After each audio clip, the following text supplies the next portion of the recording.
Bienvenue à toutes et à tous. Aujourd'hui, nous vous proposons une édition spéciale consacrée au capitaine Ibrahim Traoré, président du Burkina Faso. Dans un contexte où chaque décision compte, il répond aux questions de la presse nationale et internationale avec clarté, détermination et transparence. Cette rencontre est l'occasion de comprendre davantage sa vision, ses priorités et les actions engagées pour renforcer la sécurité, stimuler le développement et inspirer la jeunesse.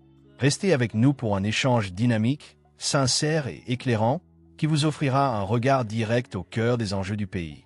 Préparez-vous, l'entretien commence maintenant.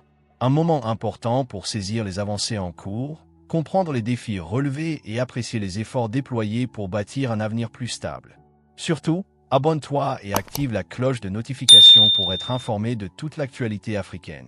Monsieur le Président, avec votre permission, nous recevons donc le premier groupe de journalistes. Il s'agit de Hervé Dapa de la télévision BF1 et Asmao Dao de la télévision C360. Bonsoir, chers confrères. Vous disposez de 20 minutes pour vous entretenir avec le chef de l'État sur les questions relatives à la défense et à la sécurité. Bonsoir, Excellence. Bonsoir. Alors, certains de vos détracteurs vous ramènent régulièrement une phrase, et cette phrase remonte aux premiers instants de votre prise de pouvoir, quand vous disiez que si tout est mis en œuvre, 3 mois suffiraient pour tendre vers la fin de la guerre. Et ces détracteurs disent aujourd'hui que 3 ans plus tard, la guerre n'est pas totalement terminée. Monsieur le Président, ce soir, que leur répondez-vous? D'accord, merci beaucoup. Et merci à tous d'être venus pour cette interview. C'est vrai, c'est ce que nous aurons souhaité. Mais les choses n'ont pas été comme on le pense.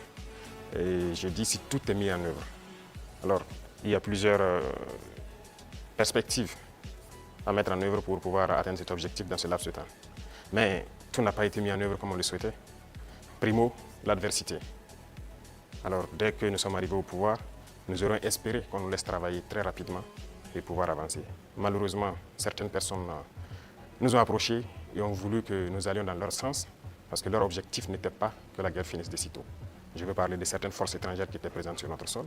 On a eu des débats houleux avec des diplomates venus d'ailleurs sur la question, mais personne ne voulait qu'on aille dans le sens de finir cette guerre. Nous l'avons compris à travers les messages.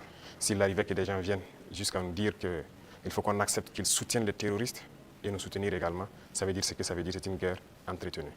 Donc nous avons très vite compris, on s'est débarrassé de toutes les forces qui étaient présentes ici, que ce soit les forces françaises, les forces américaines, et nous avons compris que la lutte sera âpre.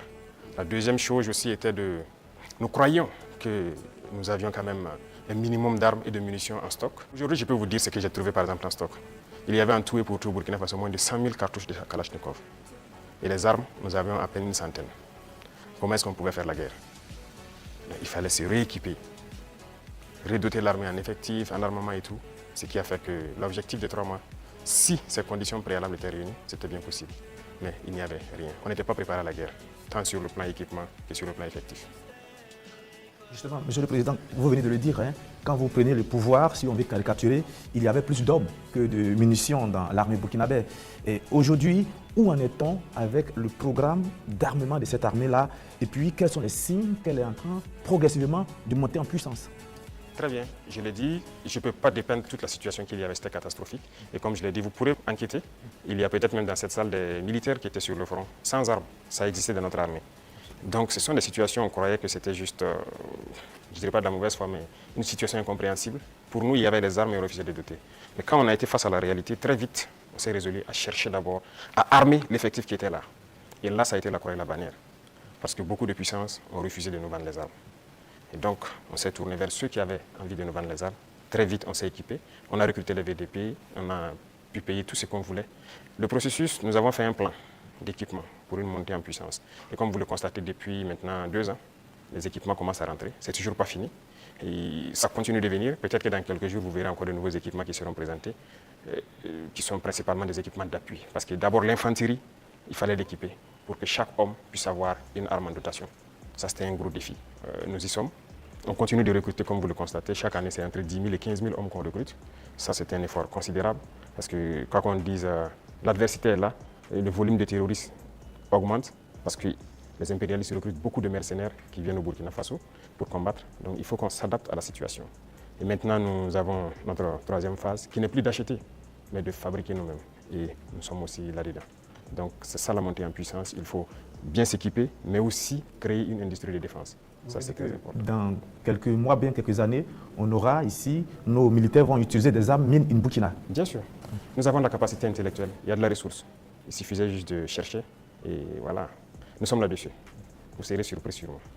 Attends. Ne swipe pas swiper tout de suite, parce que ce que je vais te révéler dans les 30 prochaines secondes va complètement changer ta façon de voir les choses. Reste avec moi, tu vas halluciner, je te le promets.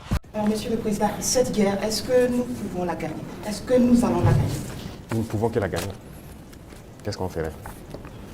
Soyez sûrs, nous n'irons nulle part et nous allons gagner cette guerre. Je vous ai dit que la menace mue beaucoup, mais nous nous adaptons. Et la force de l'armée burkinabé, c'est que c'est l'une des armées les plus résilientes au monde. La pression que le Burkina Faso a, et je ne pense pas que sur cette terre actuellement, il y a un pays qui a cette pression. Mais nous tenons, nos hommes se battent et nous nous adaptons constamment à la menace. Et nous comprenons d'où vient la menace, comment ça se manifeste, c'est ça le plus important. Et actuellement, je peux vous rassurer que bientôt, nous parlerons d'un albinos noir qui va apparaître. Et vous verrez. Ne me demandez pas de quoi il s'agit, je pense que vous comprendrez plus tard. La guerre va finir et très vite.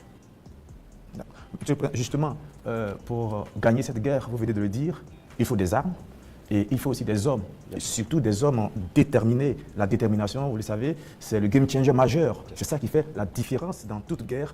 En ce moment, au moment où on parle, quel est exactement le moral de nos troupes sur le terrain? Vous avez très bien touché le cœur du problème, la ressource humaine, les hommes déterminés. Il ne s'agit pas juste de payer de l'équipement, il faut des hommes déterminés. Et si vous remarquez, nous sommes en train de construire une armée de qualité. Et il n'est pas rare que souvent, lorsque nous jugeons qu'un chef d'élément ou bien une unité a failli à sa mission, qu'on les radie et qu'on les poursuive. C'est arrivé plusieurs fois et ça continuera comme ça. Si vous êtes engagé pour être militaire, vous devez accomplir la mission parce que la mission est sacrée pour nous. Et l'autre chose, c'est que malgré la pression, malgré les défis, les hommes continuent de se battre et ils sont très résilients. Si aujourd'hui vous attrapez un soldat burkinabé et le demandez, est-ce que vous voulez que d'autres personnes viennent se battre à votre place ou viennent vous aider, ils vous diront jamais, ils préfèrent mourir. C'est à ce niveau que vous jugez leur morale. Ils sont prêts, toujours prêts, malgré la situation. Peu importe la bataille qu'on perdra, on va toujours maintenir le terrain. C'est ça qui est très important dans le mental des soldats. Donc le moral est au top. Les gens n'espéraient pas être à ce niveau d'équipement, ils y sont, donc ils se donnent à fond. Et moi, je ne peux que féliciter et remercier tous ceux qui se battent. C'est très important. Alors, Monsieur le Président, dans votre argumentaire, vous parlez d'une guerre qui prend différentes formes, qui mue. On se pose toujours cette question 10 ans après, qui attaque le Burkina Faso? Ce n'est pas du terrorisme seulement. C'est une guerre pour s'accaparer de nos richesses et nous empêcher de nous développer. Je l'ai une fois développé lors d'un discours, je pense. Je disais que si nous, on arrive à exploiter convenablement notre sous-sol, à transformer ce que nous sommes en train d'exploiter ici, ce que nous produisons, il y aura un sous-emploi chez eux là-bas. C'est une bataille. Ils pillent nos richesses pour pouvoir survivre. Donc c'est une guerre d'indépendance. Il faut que nous menons cette guerre pour être totalement indépendants, décider de notre développement, de notre trajectoire. Donc c'est de ça qu'il s'agit actuellement. Merci d'avoir suivi cette édition spéciale consacrée au capitaine Ibrahim Traoré. À travers ses réponses et sa vision, nous voyons clairement les efforts engagés pour renforcer le Burkina Faso et ouvrir de nouvelles perspectives pour la nation. Continuez à vous informer, à analyser et à partager ces moments importants pour notre pays. Abonnez-vous à la chaîne, activez la cloche et restez connectés pour d'autres contenus éclairants. À très bientôt pour une nouvelle émission. C'était l'essentiel de l'actualité de ce soir. Merci de votre fidélité. On se retrouve demain, même heure, même chaîne. Passez une excellente soirée.